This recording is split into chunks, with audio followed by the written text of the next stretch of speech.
Car రేసింగ్ది అవుతుందిగా ఒకటి start, రెండోది phone ట్యాపింగ్ది. అక్కడ ఢిల్లీ నుంచి కాదు, మామూలుగా ఇంటర్నేషనల్ వాళ్ళకి కూడా చెప్పాము. ఇంటర్పోల్ పనిచేస్తుంది, వాళ్ళని తీసుకురావడానికి ప్రయత్నం చేస్తుంది. డెఫినెట్ వాళ్ళని పట్టుకొస్తారు. వాళ్ళతో అన్ని ఇప్పుడు మాకు ఎట్లా అయిపోయిందంటే అథెంటిక్ ఏమంటారు వాటిని నిజాలన్నీ కూడా ప్రజల ముందు పెట్టాలి. ఫ్యాక్ట్స్ అంటే సాక్ష్యాలు పెట్టాలి అంటే వెంటనే ఇట్లా తీసుకోకపోతే నాకు పగబట్టారు, మమ్మల్ని జైలు వేస్తున్నారు అని అంటున్నారు. కాదు కదా, ఎందుకు జైలు వేసాము, నువ్వేం చేసావు, ఇగో ఇది నీ అస్త్రశస్త్రాలతో దారి లేకుండా చేసి గమ్మున వెళ్ళాల్సిందే. టెక్నాలజీ ఎంత పెరిగింది. ఇప్పుడు కవితదే చూద్దాం, ఫోన్లు పడేసిందిగా, పట్టిందా లేదా? మరి ఎంతమంది దొరకలేదు. ఆ అమ్మాయి ఎక్కడికి వెళ్ళి వచ్చింది? తీహార్ జైలుకి వెళ్ళిందా? నువ్వు చెప్పావా నేను చెప్పానా? అది టెక్నాలజీ లెవెల్ నుండిగా వాళ్ళు కనుక్కున్నారు, వాటర్లు వేసినా ఎక్కడ వేసినా. సో తప్పించుకొని పోలేరు. ఇప్పుడు అంతా ఏఐ టెక్నాలజీ వచ్చింది, లేటెస్ట్ టెక్నాలజీ వచ్చింది. నువ్వు ఏ అబద్ధం చెప్పినా, నువ్వు బాత్రూంలో ఉన్నావా బయట ఉన్నావా నీ ఫోనే చెప్పేస్తుంది. అందుకనే అప్పుడు రాజకీయాలు వేరు, అప్పుడున్న సిస్టమ్ వేరు, ఇప్పుడున్న సిస్టమ్ వేరు. సో ఏదైనా విజయం స్టార్ట్ అయింది, ఇది అలాగే వెళ్తూ ఉంటుంది. దానికి రేవంత్ రెడ్డి గారి సారథ్యంలో వెళ్తున్నారు అందరూ.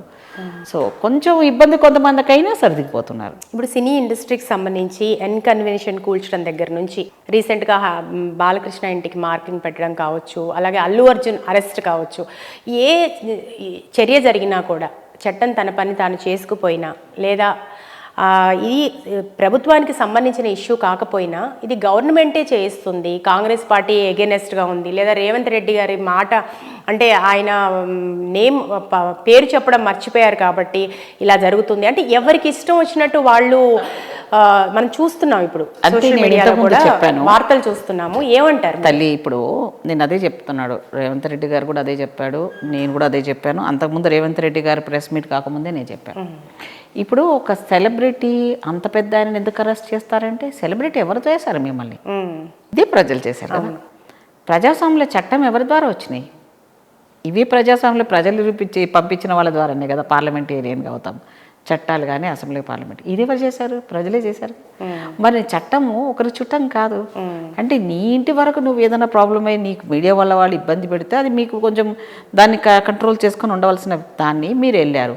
దానికి రేవంత్ రెడ్డి గారు ఏం చేస్తారండి? పని లేదా మాకు? ఎవరు తప్పు చేస్తే ఒక ప్రాణం పోయింది, ఆ బిడ్డ వాళ్ళ ఫ్యామిలీ ఏంటి, వాళ్ళు ఇచ్చేది సరిపోతలేదు అంటున్నారు, వాళ్ళు ఎక్కువ ఇవ్వమంటున్నారు.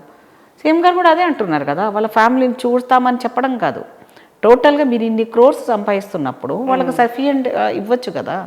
మా అసోసియేషన్స్ ఉంటాయి, సినిమా రంగం వాళ్ళందరూ వాళ్ళు చనిపోతేనే కాదు, వాళ్ళకి సంబంధించిందే కాదు, ఇలాంటివి వీళ్ళ ద్వారా జరిగినప్పుడు ఫ్యూచర్లో ఇలా జరగకుండా ఉండాలంటే మీరు కూడా ఒక రోల్ మోడల్గా ఉండాలి, రియల్ హీరోస్ లాగా ఉండాలి కదా. అట్లా కాకుండా రేవంత్ రెడ్డి వచ్చినప్పటి నుంచే ఈ సెలబ్రిటీ వెంబడబడ్డంటే మాకే ఉంది. వాళ్ళు సంపాదించిన కాదమ్మా, వాళ్ళు సంపాదించిన క్రోర్స్ రూపీస్ సంపాదించారు, అందులో నుంచి ఏమన్నా గవర్నమెంట్ మీద ఒకవేళ ఉక్కుపాదం మోపినప్పటికీ కాంగ్రెస్ పార్టీకి వచ్చే ప్రయోజనం ఏముంది పొలిటికల్ గా? ఒకసారి అది కదా నేను అనేది ఏం వస్తుంది మనకు? మేమే అప్పుడు ఇండస్ట్రీని రాజశేఖర రెడ్డి గారు ఉన్నప్పుడు ఇక్కడ తీసుకొచ్చింది మేమే. గవర్నమెంట్ లెవెల్లో వాళ్ళకి ఇప్పుడు వైద్య సదుపాయాలు కల్పించే విషయంలో హాస్పిటల్స్ కానీ ఫెసిలిటీస్ కానీ ప్రతిదీ కూడా మేము ఏది వెల్ఫేర్ కావాలనుకున్నా వాళ్ళ గురించి మాట్లాడడం కానీ అన్నీ కూడా గవర్నమెంట్ లెవెల్లో చేయడానికి అప్పుడు ఉన్నాము, ఇప్పుడు ఉన్నాము, ఎప్పుడూ ఉంటాం. దాంట్లో పట్టుగా ఈ పర్సన్ ఇది అని రాజకీయాలు చేయడానికి మాకు అవసరం లేదు. వాళ్ళ ఇమేజ్లో వాళ్ళు ఏదైనా పొరపాటు చేస్తే ప్రజల తప్పు కూడా ఉంది అక్కడ. బాబుని తొక్కుతున్నప్పుడు ఆగండ్రా నాయన అంటే ఎవరు ఆగలేదంట, ప్రత్యక్ష సాక్షులు చెప్తున్నారు.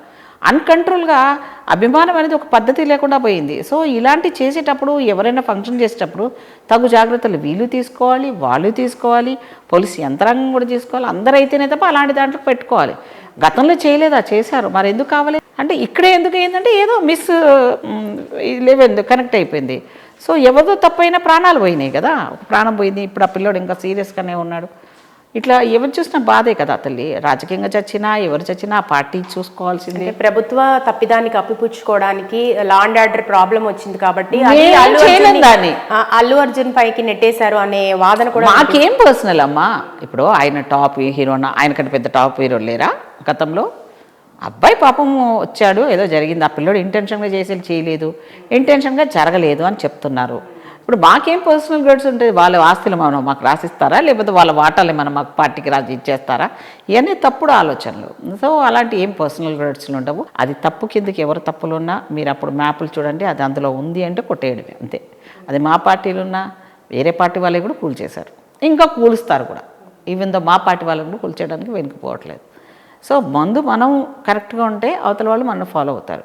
ఆ పద్ధతిలో కొంచెం అటు ఇటు లేట్ అవుతుండొచ్చు, కానీ డెఫినెట్గా రూల్ ప్రకారంగా వెళ్తాం. సో ఇక ఫైనల్గా చాలా నిక్కచ్చిగా మాట్లాడే పుష్పలీల గారు మొదట తెలుగుదేశం పార్టీలో ఉన్నారు, ఆ తర్వాత టీఆర్ఎస్ పార్టీలోకి వచ్చి, అంటే అప్పటి టీఆర్ఎస్ పార్టీలో జాయిన్ అయ్యారు, దాని తర్వాత కాంగ్రెస్ పార్టీ, ఆ తర్వాత బీజేపీ, మళ్ళీ తిరిగి కాంగ్రెస్. ఎందుకని ఇన్ని పార్టీలు మారటానికి ఏదో ఒక కారణం ఉండి ఉంటుంది కదా? నాకేం కారణం లేదు. నేను ఇప్పుడు కూడా పార్టీలో జాయిన్ చేసిన దానికి ఇతరులకు నాకు చాలా తేడా ఉంది. అది మీరు గమనించండి. నేను ప్రజలు కూడా రిక్వెస్ట్ చేస్తున్నాను. నేను అధికారంలో రాకముందు పార్టీలు ఉంటాయి, నేను వచ్చిన తర్వాత అధికారాలు వస్తాయి, రైట్? వచ్చిన తర్వాత నా సర్వీస్ ఉపయోగించుకున్న తర్వాత నాకు ఇవ్వకపోగా వాళ్ళకి అధికారం వచ్చిన తర్వాత నన్ను నెగ్లెక్ట్ చేస్తారు. అండ్ నాకు ఇవ్వకపోయినా నాకు రెస్పెక్ట్ అన్న ఇవ్వాలి కదా, వాల్యూ అని ఇవ్వాలి కదా. మనకి ఇవ్వకపోవడం పెద్ద మైనస్. సరే ఇవ్వకపోయినా పర్వాలేదు, పార్టీ మీద అభిమానం, హోల్ పార్టీ మీద అభిమానంతో నేను కంటిన్యూ అయ్యాను. ఇన్ని పార్టీలు మారడానికి నా వ్యక్తిగత లాభం నేను ఎప్పుడూ చూడలేదు. ఏ రోజు నేను ఎప్పుడు కరెక్ట్ కాదు. నేను ఎప్పుడు కూడా అధికారం లేని పార్టీలకి వెళ్తాను. నేను పోయిన తర్వాత అధికారం వస్తుంది, నేనేం చేయను. సో పార్టీలు మారడం అనేది ఇప్పుడు సోకాల్డ్ మారిన వాళ్ళు, జంపజాలాన్ని అయిన వాళ్ళ ఇంటెన్షన్స్ వేరు, నా ఇంటెన్షన్ వేరు. నా ఇంటెన్షన్ ఏంటంటే నాకు ఎక్కడైనా సరే నా అభిమానానికి కానీ నాకు సరి అయిన లెవెల్లో రెస్పాండ్ అవ్వలేకపోవడం కానీ, నిర్లక్ష్యంగా చూడడం కానీ, నా టాలెంట్ని చూసి గౌరవించకపోతే మాత్రం నేను ఎక్కడైనా ఉండను. అది ఇల్లు అయినా అవ్వలేండి, పార్టీ అయినా అవనివ్వండి. అంటే ఒక స్త్రీ ఇంత కింది స్థాయి నుంచి స్ట్రగుల్ చేసి వచ్చిన ఒక స్త్రీ గురించి ఒక్క లెవెల్లో ఒక టికెట్ ఇచ్చే దగ్గర నుంచి, ఒక పోస్ట్ ఇచ్చే దగ్గర నుంచి ఎన్ని రకాలుగా ఆపడానికి నన్ను ప్రయత్నం చేస్తున్నారు అంటే ఇందులో ఒక లాబింగ్ నడుస్తూ ఉంది నా వెనకాల. ఈ ఒకటేంది, దళిత ముఖ్యమంత్రి చేస్తా అన్నాడు, చేయలేదు. లేకపోతే దళిత మా స్త్రీలలో ఈమెనే సీనియర్ ఉంది, సరే ఈ సీనియర్ను ఇంత నాలెడ్జ్ ఉంది, చదువు ఉంది, అన్నీ ఉన్నాయి, ఒకవేళ ఈమె లైఫ్ ఇస్తే మళ్ళీ ఇంక ఇంకా పైకి టాప్ వెళ్ళిపోతుంది. సరే ఇవ్వకుండా ఉండాలని కొన్ని దుష్టశక్తులు అన్ని పార్టీలో ఉన్న వాళ్ళు కలుస్తారు. మగవాళ్ళకు ఉన్న అడ్వాంటేజ్ అదే కదా, రాత్రి సిట్టింగ్లో కూర్చుంటాడు వాడు, ఏ పార్టీ ఉండడు, అన్ని పార్టీలు ఉంటాడు. స్త్రీ వెళ్తుందా? నేను ఏ పార్టీలో ఉన్నా ఆ పార్టీకి నిజాయితీగా పనిచేశాను. నేను ఒకరితో ₹1 తీసుకోలేదు, ₹1 నేను ఇచ్చి పోస్టు తీసుకోలేదు. నేను బీజేపీలో ఉన్నా కూడా సెంట్రల్ అడాప్షన్ కమిటీ మెంబర్ ఇచ్చాను, ₹1 లేకుండా ఇచ్చాను. నాకు బీజేపీలో కూడా నేను పోస్ట్ చేశాను. సో నన్ను నా టాలెంట్ చూసిస్తే గౌరవంగా తీసుకుంటాను తప్ప నాకు ఇవ్వకపోవడం వాళ్ళ కర్మ. నేను ఇప్పుడు అదే అంటాను. పార్టీలు మారడం అనేది వాళ్ళ స్వార్థపూర్వంతో చేరిన వాళ్ళు వచ్చిన వాళ్ళలో నేను ఒక్క లెవెల్ కూడా ఫిట్ కాను. నేను వాళ్ళ స్వార్థంతో వచ్చిన వాళ్ళంతా పార్టీలు మారినారు.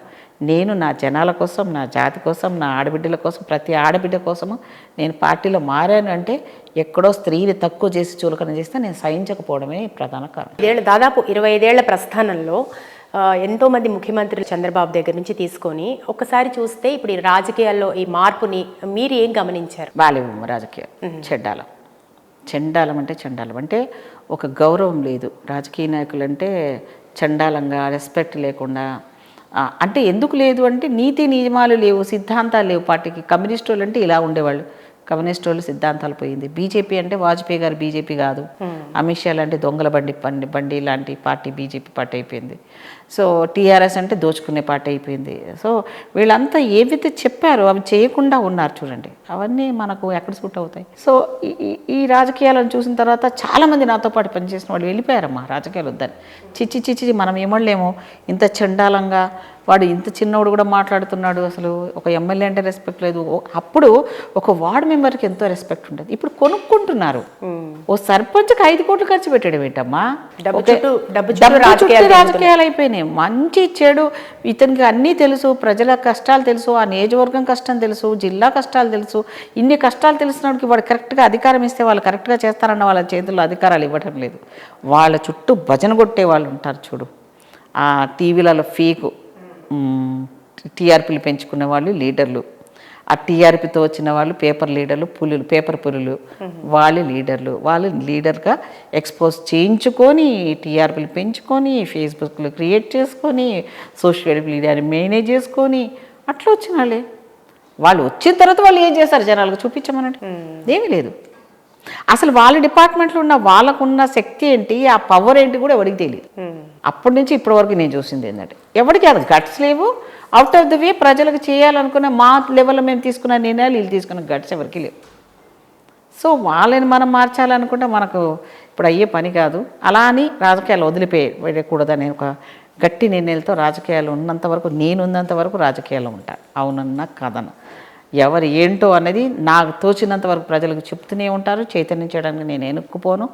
అవసరం అనుకుంటే అది నాకు కొంచెం లౌక్యం లేదు, పుష్పలీలకు లౌక్యం లేదు, లౌక్యం లేనోడికి అది లౌక్యం దేనికి పనికొస్తుందిరా? నీ లౌక్యం జనాలకు నష్టం చేయడం. నా లౌక్యం నేను కనుక వాడితే మీరు ఎవరూ మిగలరు. సో కాంగ్రెస్ పార్టీలో పుష్పలీల్ గారు ముందు ముందు ఎలాంటి పాత్ర పోషించబోతున్నారు? మంచిగానే ఉంటుందని అనుకుంటున్నాను.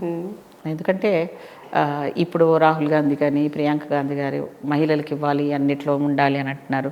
ప్రతి దాంట్లో 50% మహిళలం అయిపోయా. ఓట్ బ్యాంక్ మహిళలది రావాలి, మహిళలు అన్ని కులాల నుంచి మహిళల ప్రాతినిధ్యం చూడాలని చూస్తున్నారు.